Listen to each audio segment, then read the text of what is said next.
Danny Roddy of DannyRoddy.com, and today I'm talking with painter, philosopher, biologist Raymond Peat. In this hour-long episode, we'll talk about the passing of Mae-Wan Ho, Vladimir Vernadsky, carbon dioxide, the NAD plus to NADH ratio, new and old hormones, thyroid brands, how Ray makes his coffee, and so much more. In addition to thanking Ray for talking with me today, I'd like to thank my patrons for making this show and all the content I produce possible. If you would like to become a patron, please go to patreon.com/DannyRoddy. As always, please do your own research and come to your own conclusions. And in the spirit of William Blake, the true method of knowledge is experiment. Without further ado, here's the show.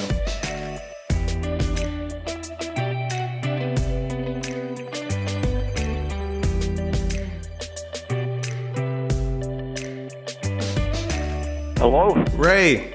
Yeah, hi. Hey, how are you? Good. So for this show, I kind of had a long list of questions I've kind of been thinking about for a while. And since a lot of people ask me of what you think about things, I wanted to clarify what you actually did think about them. So Sure. I had a bunch of... So I thought we'd start off with maybe talking about Mae-Wan Ho. Oh, I just ran across a review of the Rainbow and the Worm about 15 years ago, I guess, whenever it came out. And did you think of her as an ally in kind of your fight against mainstream science? Oh, sure. That coherence thing is where I've been going since the 60s, anyway. In her photos in The Rainbow and the Worm, had you ever seen anything like that? I feel like talking to people about kind of this idea of science is hard, but when you show them those photos, they almost immediately think there's more to the picture than kind of the materialist science we've been sold. Yeah, I think it was about 1958 or 55 maybe, when I was in Mexico first.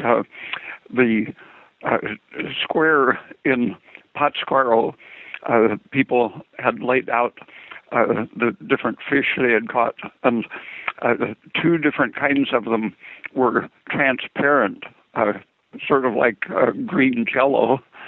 And then I ate, they called them whitefish, and I had some delicious fried transparent fish that were just like ordinary white fish when they were cooked, opaque on bones, everything.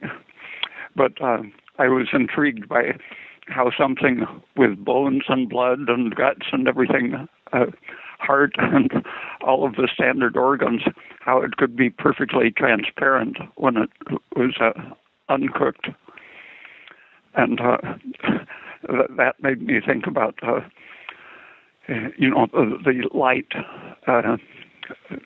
being sort of carried in channels to bypass the bones, effectively making bones and liver and everything disappear. And that could only happen if the organism was like a crystalline, liquid crystalline, like she talks about and you've also mentioned? Well, that got me interested in how water works all by itself.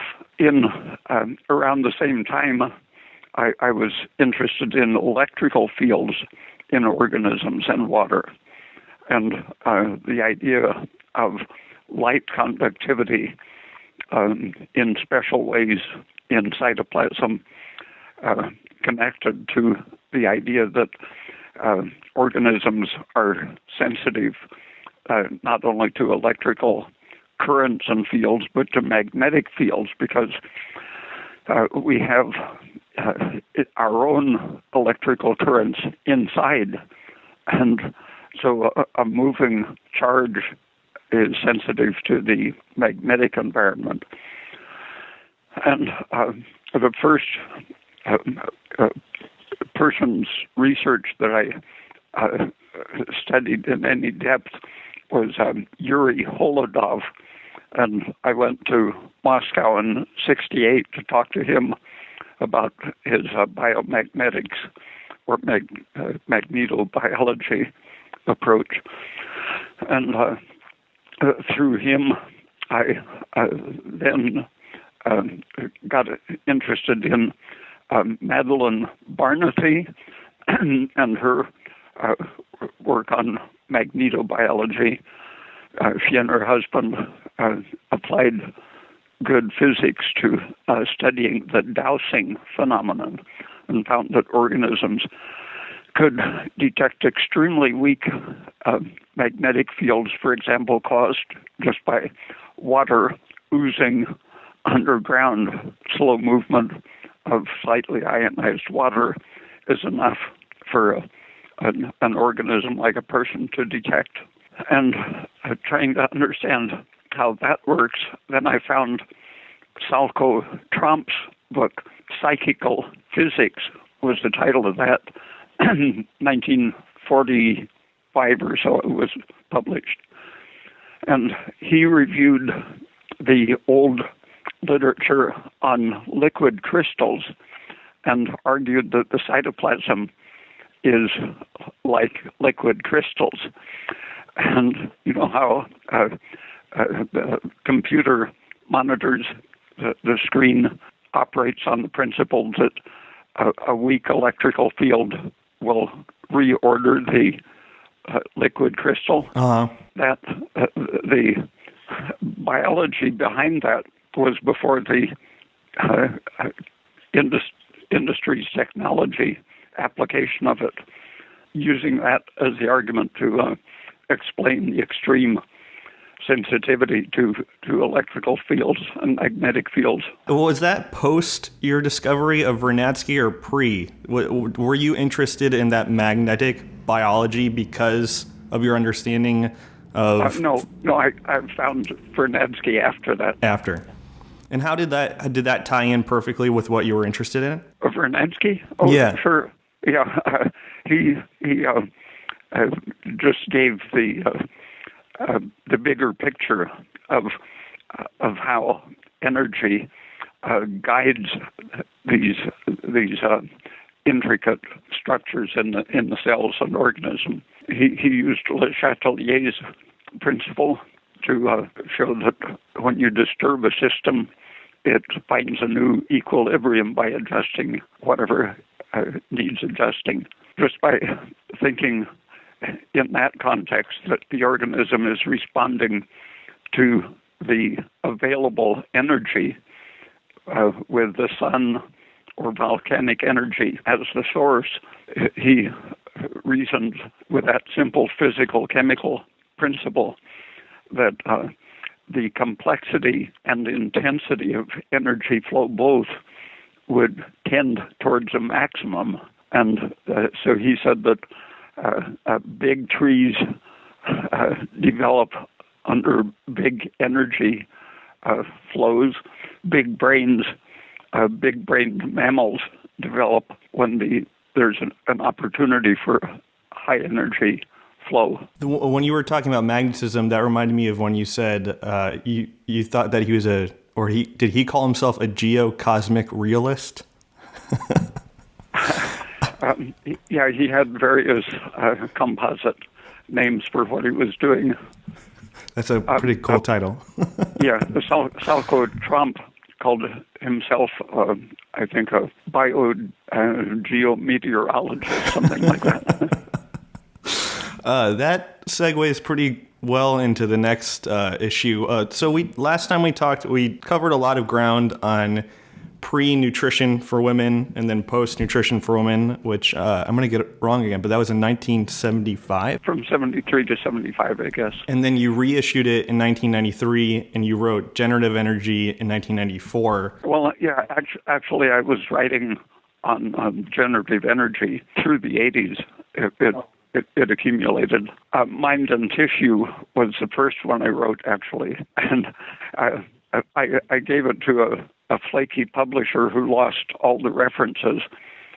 And I think the chapter on Pavlov was lost too, so I had to rewrite that, but never bothered to fix the missing references because the books were all in different libraries. We discussed some of the motivation behind nutrition for women. Was Mind and Tissue what you were truly interested in at the time versus some of the things? Yeah, that was my intense interest, and the nutrition for women was just practical things that some women friends told me would make a useful compilation. And then do you think generative energy was kind of a marriage of those two things or no? I think it was probably Vernadsky that was the kernel for putting those together. I'm interested in how, because I search your older work for like carbon dioxide, and it seems, although you're constantly talking about thyroid and the importance of thyroid, it seems that, and I could be wrong, that the emphasis on carbon dioxide might be a little less a couple of decades ago versus more now. And so I'm curious if things shifted or that you became more interested in carbon dioxide as time went on, maybe in like the early 2000s? It was sometime in the late 90s, I think it was. And what like spurred that interest? I think people asking me about Buteyko. I had read Buteyko's, some of his articles in, I think, 1969 or so, but I just didn't really think very much of it, except that it seemed valid. And I was interested at that time in several gases, the way nitrogen fixation by chickens and mammals and people from the atmosphere was what got me interested in Buteyko. The Russians were using nitrogen in their space vehicles with oxygen, where the Americans were using helium. And there were some publications arguing that you should always breathe some helium along with your oxygen because of the fact that it can be fixed. Hemoglobin is apparently a nitrogen-fixing molecule in birds and mammals as well as bacteria. And thinking about how the gases are metabolized, for example, how does a fish keep its swim bladder inflated? The idea of, in effect, pumping gases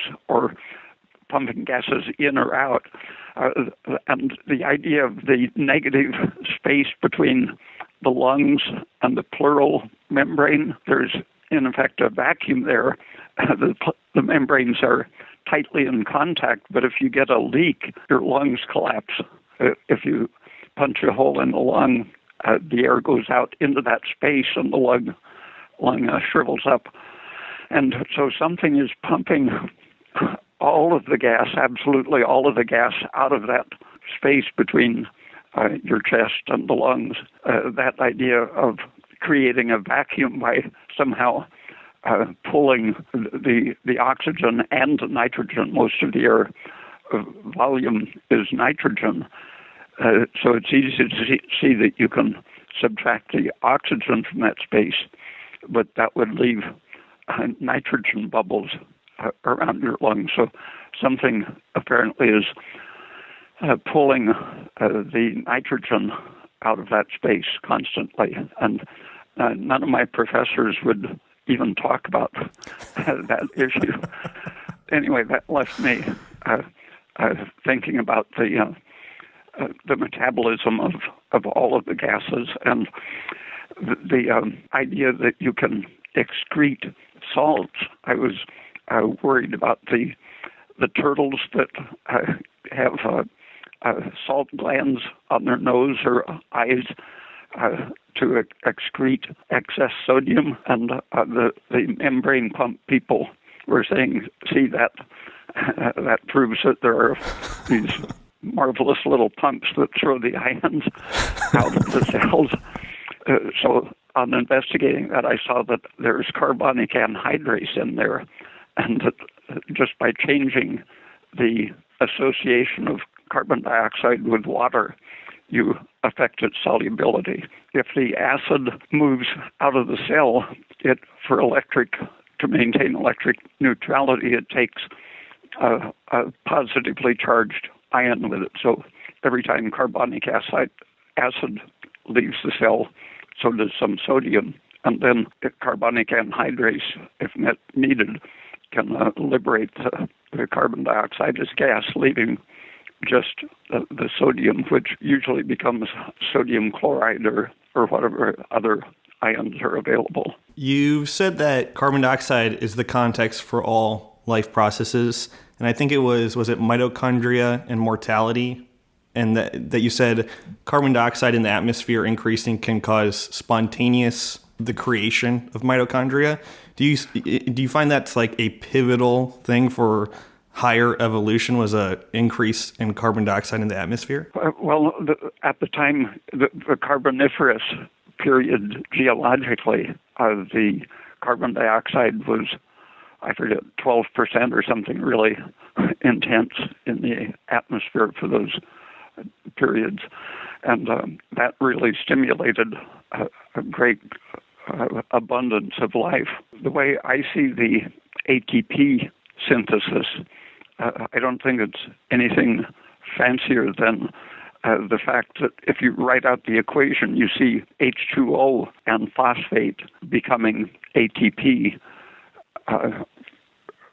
Rather, the ATP and water become phosphate. If you subtract water from the equation, the phosphate turns into ATP. I don't think I said that right, but anyway, if you look at the equation and subtract water, it gives you ATP. And since carbonic anhydrase is in the mitochondrion closely associated with the formation of ATP, I think its purpose there is partly to turn the newly formed carbon dioxide into carbonic acid, which then leaves, taking away water and creating ATP by dehydrating the phosphates. Speaking of carbon dioxide, to get in more in like applicable zone of like what we're talking about, a lot of people are talking about ketogenesis, ketosis diets, and things like that. And I think it was your reference that carbon dioxide was an NADH, it stimulated NADH oxidase. And that would be something, besides supporting mitochondrial respiration in general, that would support the NAD plus to NADH ratio. I think it's the function as in Gilbert Ling's sense, an adsorbent that pulls electrons out of the system and makes a protein more actively acidic. I think it has that effect all through the cell, and one of the effects of that is to let the cell release any excess water, so it has an anti-swelling effect. And the retraction of the electrons by that cardinal adsorbent action on the proteins shifts the whole electronic state of the cell, making electrons scarcer, and that ends up shifting the ratio between NAD and NADH towards the oxidized NAD side. While I was thinking about these processes of electrons in the cell, after reading Gilbert Ling, then I read some Ephraim Racker and Albert Szent-Györgyi talking about electrons in cells. Szent-Györgyi's, one of his books was called Bioelectronics. He was trying to account for the electronic behavior of cells. And Ephraim Racker coined the phrase nothing dehydrogenase. And Szent-Györgyi, working in England in the 1920s, I think it was, studied related things, that there seems to be electrons or the equivalent of hydrogen from unidentified sources in living cells. Ephraim Racker removed all of the known fuel sources from cells, but his indicators of reductance kept getting reduced. And so he said the dehydrogenases were causing these chemicals to be reduced, but without a known source. It seemed to be an endless supply of electrons. So he called them the nothing dehydrogenases. And Szent-Györgyi theorized that these were some of the mobile electrons in the cytoplasmic protein lipid systems and nucleic acid systems, with some of his associates were showing semiconductive properties for both nucleic acids and proteins based on this mobility of electrons. Normally, protein, fat, and carbohydrate are the substrates for the electron flow, and you're saying that because the electrons were in the cell without any substrates, that led to Szent-Györgyi thinking that there was like an electric conductivity to the cell that wasn't previously thought before? Yeah, that they might be, proteins of the cell might be catching electrons from the environment. And in the last 15 years, people are now talking about the transplasma membrane oxidases. Many people are experimenting with these indicators of dehydrogenase activity. They turn red or purple when they get reduced. And using chemicals that don't enter cells because they're strongly electrically negatively charged, they show that oxygen is removing electrons from the cell, oxidizing NADH to NAD, taking electrons out and changing color without entering the cell. So they're showing that cells don't need mitochondria for oxidative metabolism. It can happen right at the surface of the cell. Someone designed cells lacking the gene necessary to make mitochondria, and still the cell respired. That's really interesting. What in your Receptors, Fields, and Therapies 2014 newsletter, I wanted to talk about the ketone body ratio, and I just realized that some people think that the NADH should be increased to NAD+. And so do you think that's where the confusion about the ketone body ratio is? For example, I think in Keto Acids as Medicine by Veach, who's obviously a pretty smart guy, he says beta-hydroxybutyrate as a substrate increases NADH relative to NAD+. Yeah, that's where I absolutely disagree. And it involves everything, bioelectronics and electrode physiology and everything. But I think Gilbert Ling might be the only person who would agree with me on this.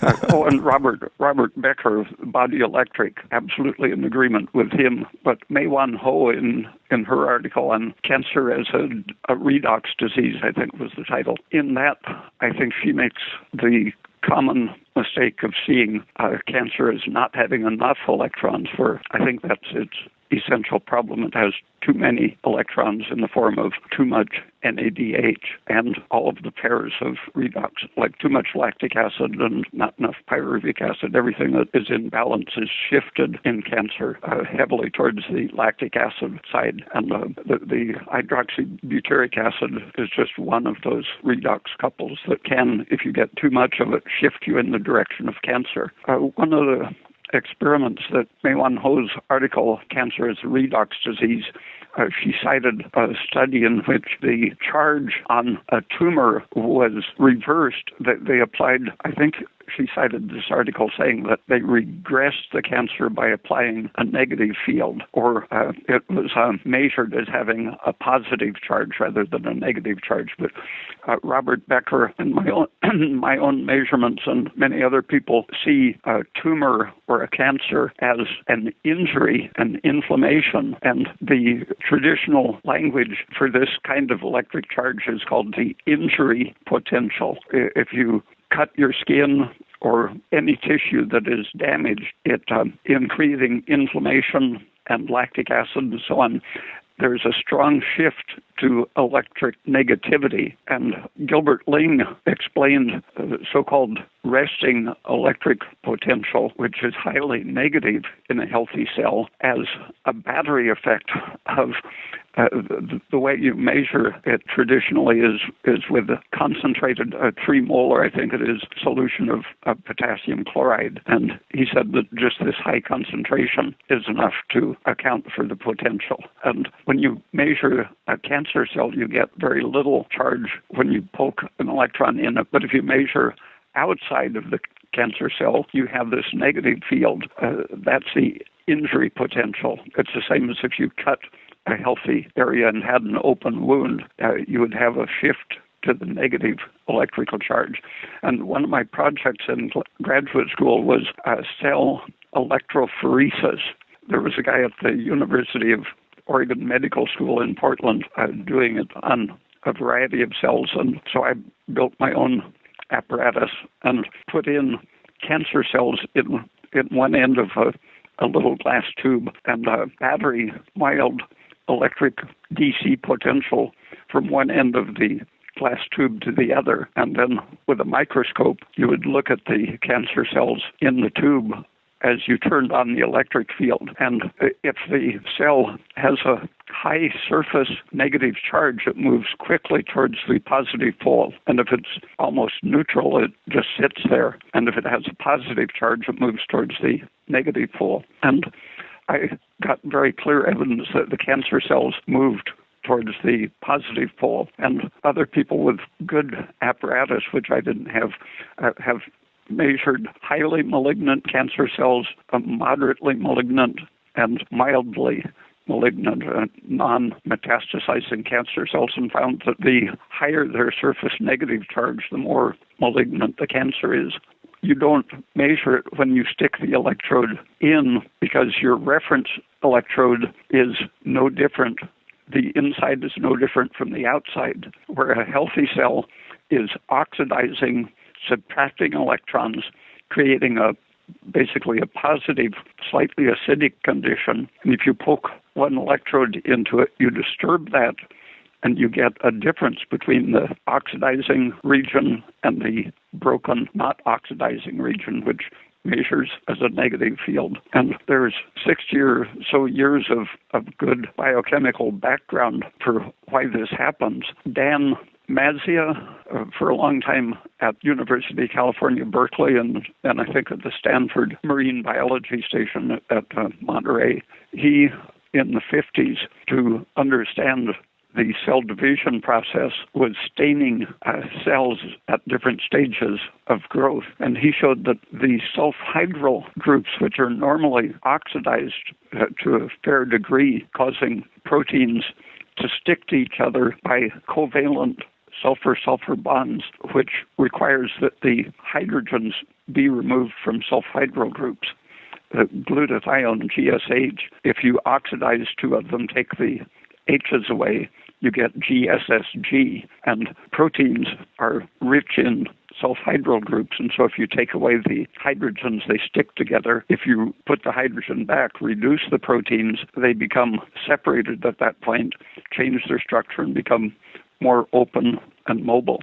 And Dan Mazia and associates were showing that there is a tremendous increase in the reduced condition of very intense staining of sulfhydryl groups that appears at the beginning of cell division and disappears when the cell division is completed. And Szent-Györgyi was working on cells like muscles and nerves through the 40s and 50s and showing some very analogous things.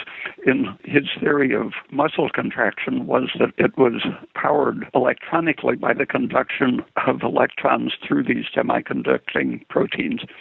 And just by accident, in connection with estrogen metabolism and quinone physiology or biochemistry that got Szent-Györgyi started on this, I was working along the estrogen side of the system, in which estrogen shifts away from quinone oxidative physiology to a reductive physiology. And in extracting stuff from liver, I was looking for ubiquinone-related things, and I found that vitamin E in a very pure form, with its more or less neutral sort of amber pale color, and ubiquinone or other quinones with their orange color, when I combined them, they turned instantly inky black.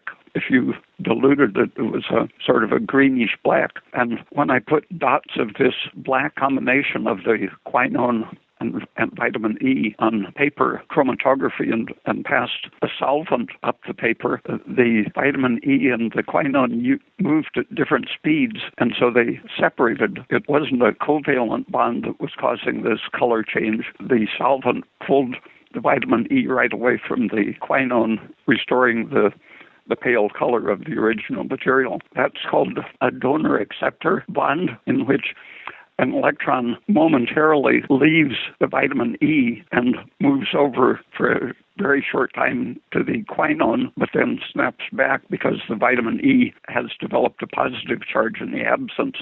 And you get an oscillation of the electron, which acts like a system of double bonds would in most pigment molecules. And that oscillating electron, it's strong enough to have a slight binding influence. It's much weaker than a covalent bond because the electron isn't really taken up stably by the quinone. And Szent-Györgyi used a variety of these donors and acceptors. In my pair, it was ubiquinone and vitamin E, but he found many substances, if they were close enough to each other in their electronegativity, they could form this kind of a colored bond. And he wondered why the liver is dark purple, blackish purple colored, when if you try to extract anything colored from the liver, grinding it up in alcohol, you immediately get a white solid material with a slight tint from things like vitamin A and ubiquinone. But he was saying, here's the living liver in a very dark, intensely pigment-like condition. When you kill it, it's immediately colorless.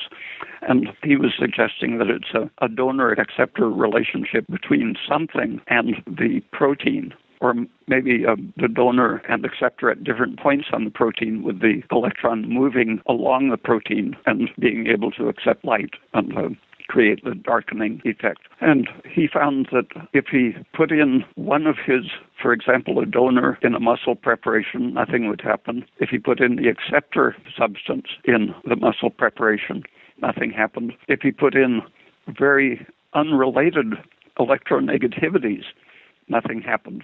But if he put in a donor and acceptor pair with just the right relationship to each other, the muscle contracted. And that was his argument, that the muscle contraction is essentially an electronic process, and that the living state, such as in the liver, involves this type of conductivity and light-absorbing property, but without contraction in the case of the liver. You wrote somewhere that a group was using the estrogen myth to verify the nitric oxide myth, then to verify the serotonin myth, and they were using like a series of myths to substantiate their claims. And that's what it sounds like the NADH, NAD. The whole thing would go off the rails if you thought that the NADH should be higher than NAD+, and then the whole view would be skewed. Yeah, and it extends all the way to if the cancer cell and the nerve cell have this deficit or excess of electrons, then you're making a statement about how your electrometer is working, and even about how your redox measurement and pH measuring meters are working. It involves a misinterpretation all along the line. The electrode is misunderstood. The relationship between pH and redox is misunderstood. So it is really, I tried making the argument a couple of times to professors.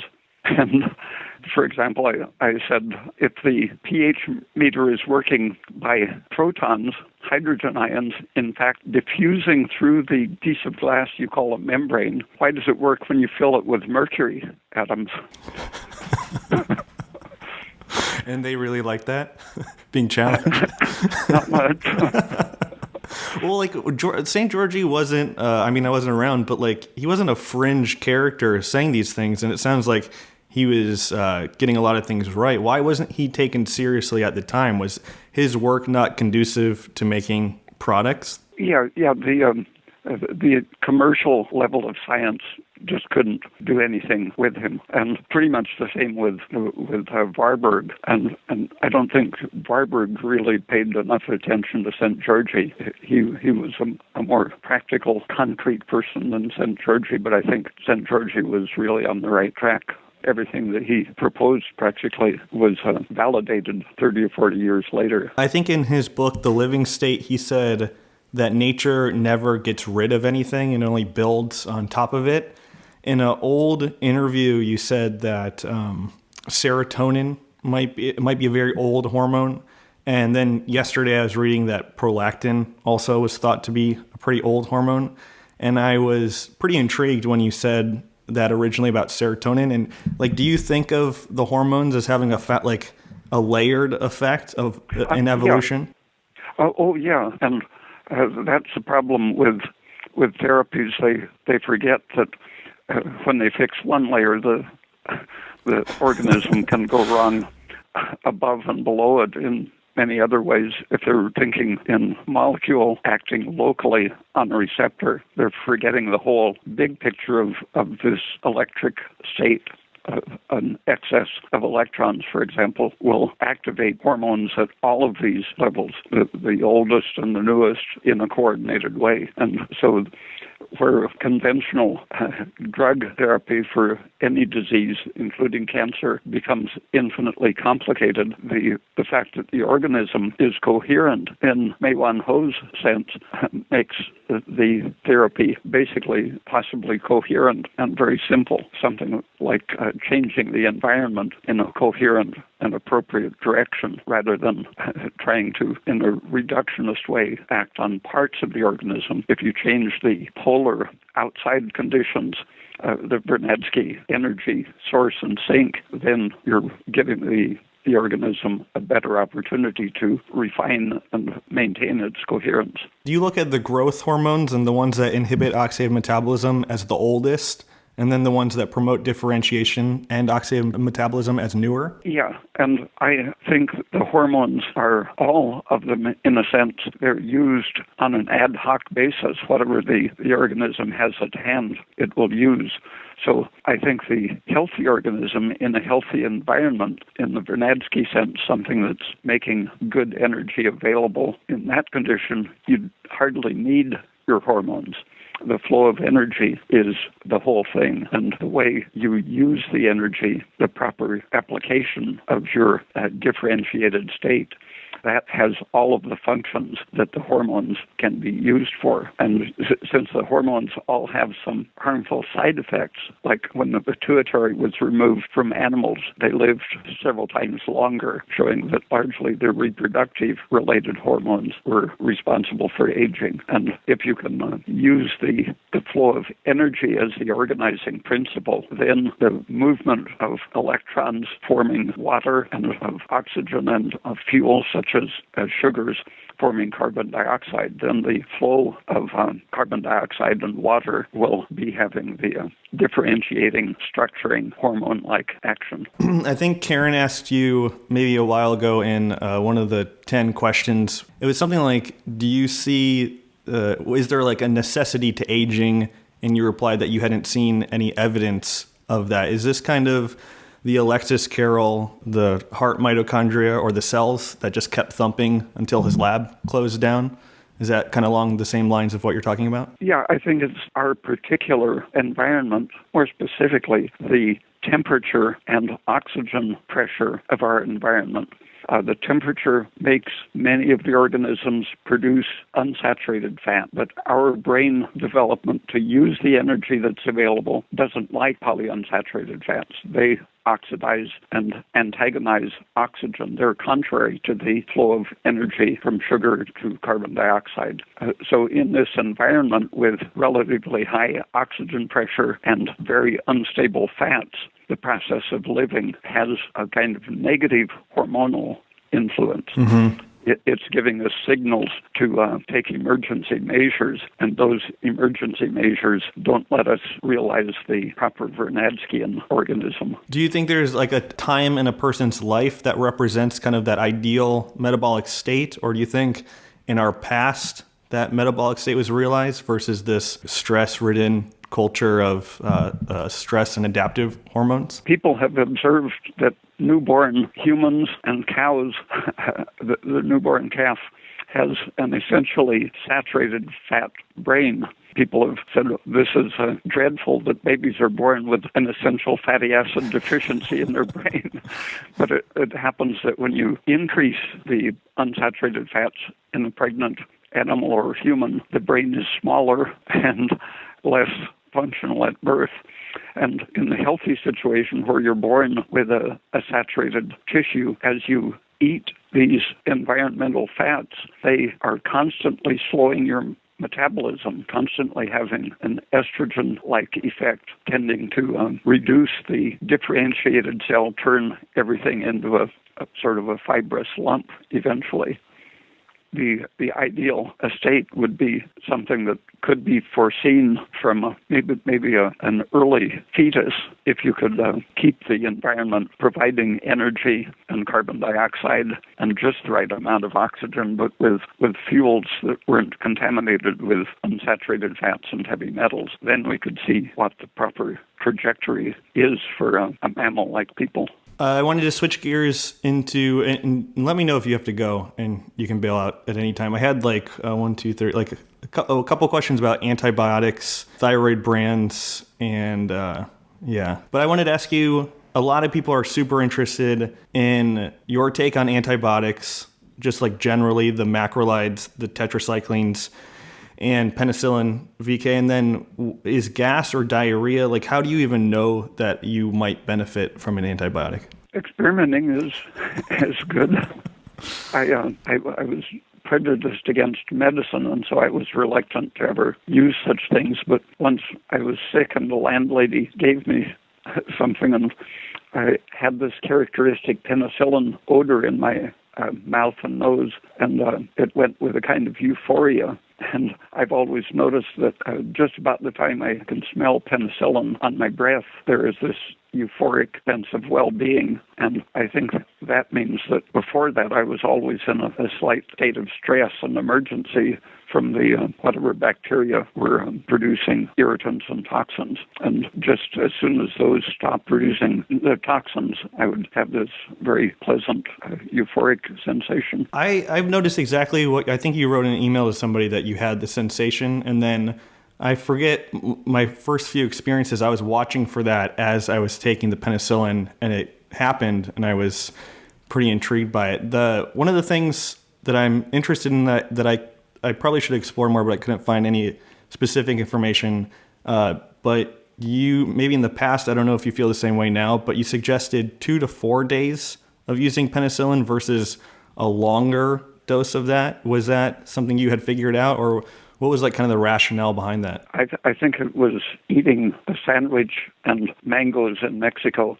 I got a very bad intestinal condition and abscess on my jaw, and I realized there was a very quick connection between intestinal inflammation and oral health. Later, I knew a dentist at some of the conferences, orthomolecular meetings and such, Earl Clary, who no one seemed to pay any attention to it. He gave presentations on various things, but he said that he had stopped his very profitable practice treating periodontal disease with surgery. He said now he just gives them a laxative and he doesn't have to do periodontal surgery. So if the bowels aren't right in your teeth, or something's wrong with your teeth, that could be a big indicator. Yeah, and for something, if you have a big intestinal mass of putrid material, it can take 2 or 3 days before moderate dose of penicillin can kill that off. I get this question like every day. Do you have any confidence in other current thyroid brands because Sinoplus and Sinomel are not being sold anymore? I know you don't want to endorse any specific product, but is there anything out right now that you think is maybe a good substitute? For a while in Mexico, when I wasn't able to get Sinoplus or Cytomel, I found other brands that were regularly sold there. One was Proloid S, and Proloid used to be the concentrated thyroglobulin, the colloid material without the rest of the gland, but it was at least as good as the old Armour product.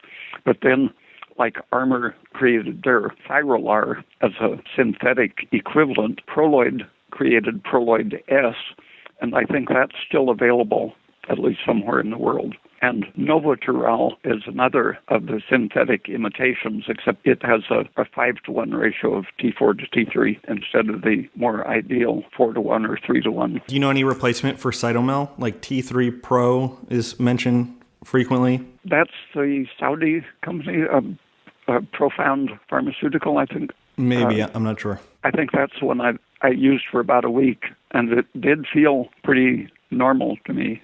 So I would guess that it's what they advertise it to be. Synthetic versus desiccated, you would expect the desiccated, like a WP thyroid, to work much slower than the synthetic version, if it was a good synthetic? A little slower.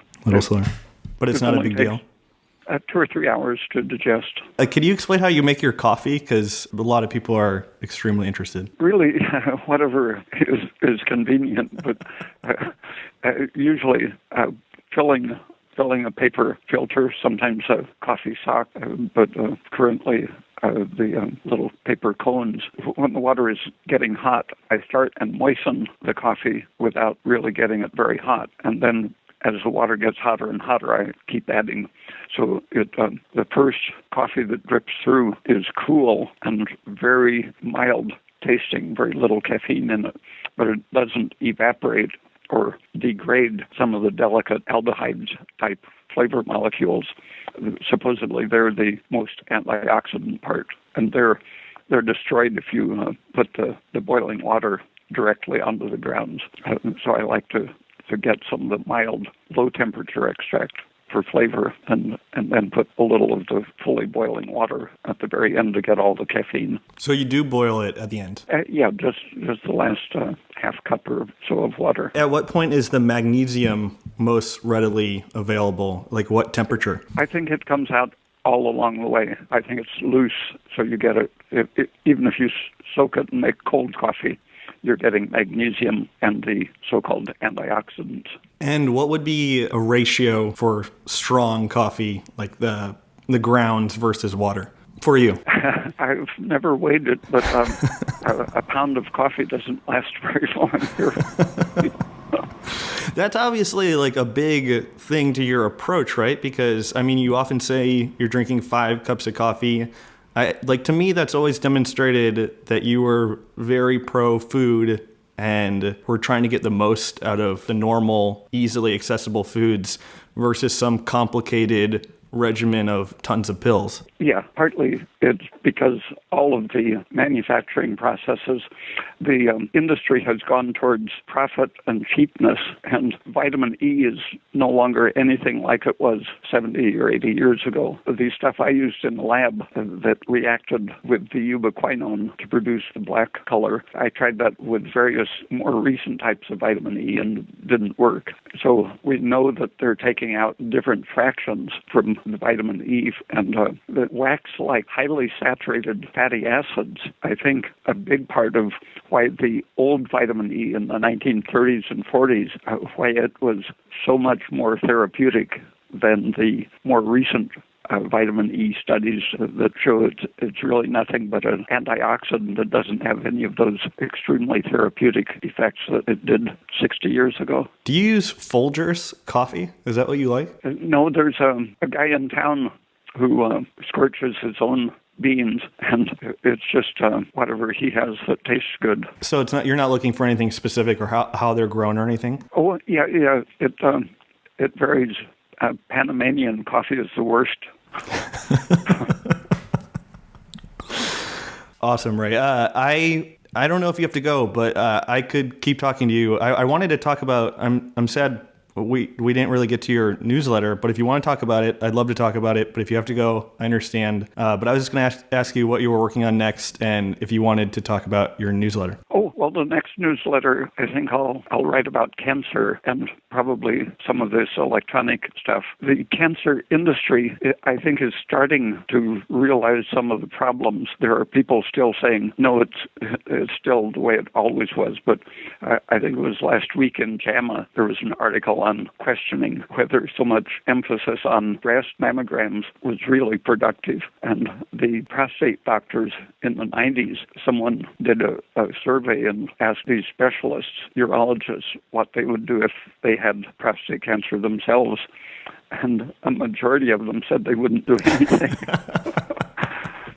And there have been other parallel studies, but before that came out, quite a few doctors started letting their patients avoid surgery, radiation, and chemotherapy for the prostate cancer.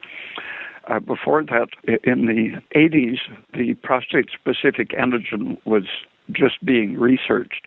And at that time, the mortality, I think it was 20 per 100,000 population per year. Then they discovered the PSA and told everyone to have that measured. And they found lots of people with very high PSA and told them to have biopsies. And so suddenly the diagnostic rate for prostate cancer surged hugely. But that isn't the important thing. By 1992, the death rate from prostate cancer in just about 10 years increased 50% to 30 per 100,000. So the more diagnosis and treatment in that situation really very clearly showed that the more medicine you have, the more deaths you have. And John Goffman, the radiation specialist, he did nationwide statistical studies and showed that breast cancer and heart disease correspond very closely to the access to medicine, so that with the rich area around Marin in California, I think it was at that time the highest cancer mortality in the U.S. West Virginia was the lowest. What was it, Harding-Jones that went around the world and thought that if you just did nothing, you'd live a longer and a healthier life? Yeah, and currently Gershom Zajcek, Zajcek, is saying something very similar. He has suggested that the tumor itself might be an ad hoc organ trying to defend the body against whatever is the problem. For example, he showed studies where when a mole or a melanoma was removed, suddenly they popped up all over the body. And knowing that sort of study, a couple of times doctors told me that I definitely had to have a biopsy of a big, ugly mole. And I happened to be experimenting with DHEA at one time, just after a doctor had mentioned that. And just 2 or 3 days after I had been fooling around with some DHEA, the mole swelled up like a maraschino cherry and basically ate itself up. And so every time after that, when I would get a diagnosable melanoma, big, ugly, huge, one thing was as big as a jumbo olive in front of my ear. And each time I got one of those, I would just put a little bit of either progesterone or DHEA and vitamin E on the skin near it, not touching it with it. But within a few days, those things would, sometimes within hours, they would radically change. For example, the color would change from spotty blue and white to a nice tan color, or the big black thing would start shrinking. And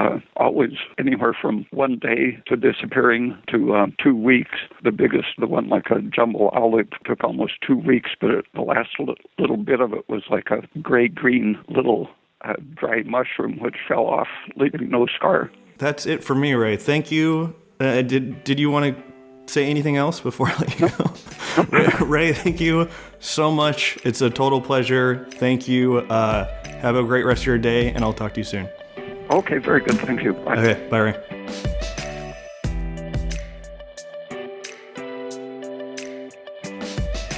That's going to conclude this week's episode. I'd like to thank Ray again for talking with me today, along with my patrons for their support of the show and all the content I produce. If you enjoyed the episode, please hit that like button on YouTube, or if you're listening elsewhere, just share it with a friend. Also, please leave any comments or criticisms in the comment section, and I'll try to get to them as well. Thank you so much for listening. We have an amazing listenership, and I appreciate just everybody listening and giving me positive feedback about it. So thanks again. I'll talk to you guys soon. Take care.